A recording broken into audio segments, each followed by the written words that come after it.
পিকেকে বিলুপ্তের খবরে মঙ্গলবার ছেয়ে যায় তুরস্কের প্রায় সবকটি পত্রিকা। নিষিদ্ধ ঘোষিত সংগঠনটির এমন সিদ্ধান্ত প্রকাশে ব্যবহার করা হয় গেম ওভার কিংবা ঐতিহাসিক দিনের মতো শিরোনাম।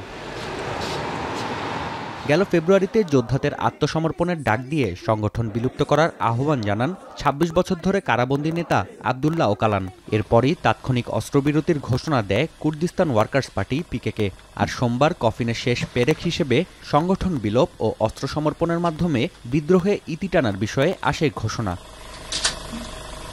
তুরস্কের প্রেসিডেন্টের দাবি, পিকেকের বিলুপ্তি দেশের রাজনীতিতে নতুন যুগের সূচনা করবে, পাশাপাশি গোটা অঞ্চলে ফিরবে স্থিতিশীলতা। বিপরীতে কুর্দিদের আশা, এই সিদ্ধান্তের ফলে গণতান্ত্রিক অধিকার ফিরে পাবে এই সম্প্রদায়ের মানুষ।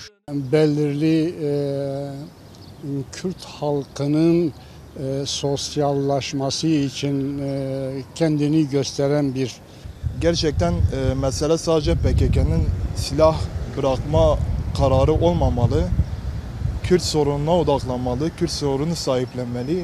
Terörün ve şiddetin tamamen devreden çıkmasıyla birlikte başta siyasetin demokratik kapasitesinin güçlendirilmesi olmak üzere her alanda yeni bir dönemin kapıları। যদিও এতটা আশাবাদী হতে পারছেন না বিশ্লেষকরা। তাদের দাবি, সংগঠন বিলুপ্তির অর্থ সংঘাতের সমাপ্তি নয়। It's not the end of the conflict. So this is a really long existing conflict for decades. The Kurdish movement has been active for more rights and political decision-making ability for the Kurds. বৃহত্তর Kurdistan গড়ার ক্ষেত্রে তুরস্কের পাশাপাশি ৪ দশকের রক্তক্ষয়ী সংঘর্ষের শিকার Syria ও Iraq. তাই শান্তির পথে ফেরার সিদ্ধান্তকে স্বাগত জানিয়েছে দুই দেশের সরকার ও সাধারণ মানুষ।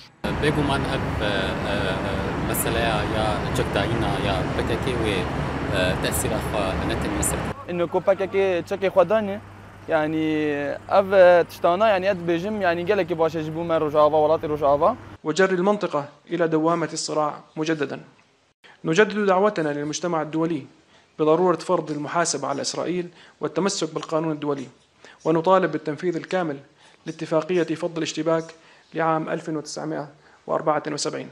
১৯৭৮ সালের নভেম্বরে প্রতিষ্ঠাতা আবদুল্লাহ ওকালানের হাত ধরে যাত্রা শুরু করে কুর্দিস্তান ওয়ার্কার্স পার্টি পিকেকে।